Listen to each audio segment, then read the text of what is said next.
ঈদ মোবারক।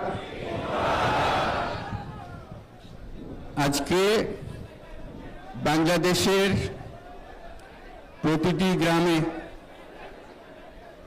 প্রতিটি বাজারে, প্রতিটি গঞ্জে, প্রতিটি শহরে ঈদের জামাত অনুষ্ঠিত হচ্ছে।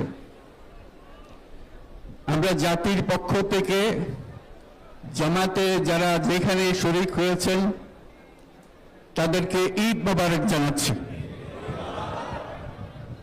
একটু জোরে বলেন, তারা যেন সবাই শুনতে পায়।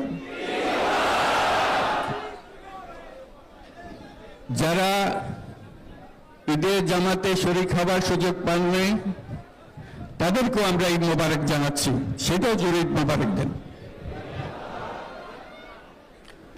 আমাদের মা বোনেরা, মহিলারা যারা ঘরে আছেন তাদেরকেও আমরা জাতির পক্ষ থেকে ঈদ মোবারক জানাচ্ছি। আমাদের প্রবাসী শ্রমিকরা যারা বিদেশে আছে,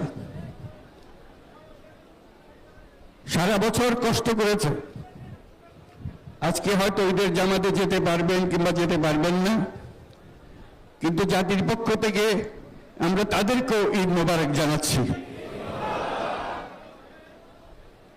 যারা বাংলাদেশিরা আছেন পৃথিবীর বিভিন্ন দেশে,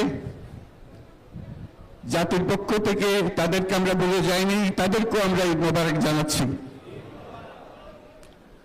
যারা হাসপাতালে আছে, রোগী, বিভিন্ন কারণে ঈদের জামাতে যেতে পারেন নাই, তাদেরকেও ঈদ মোবারক জানালাম। ঈদ দূরত্ব ঘুচানোর দিন, নৈকট্যের দিন, ভালোবাসার দিন। আজকে সেই দিনটা আমরা যেন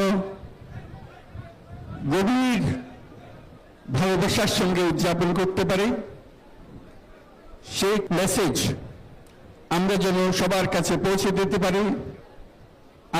আজকে একটা অটুট ঐক্য গড়ে তোলার দিন, এবং আমরা স্থায়ীভাবে ঐক্য গড়ে তুলতে চাই। ঈদের জামাতের এটাই আমাদের কামনা। আজকে মোনাজাত হবে।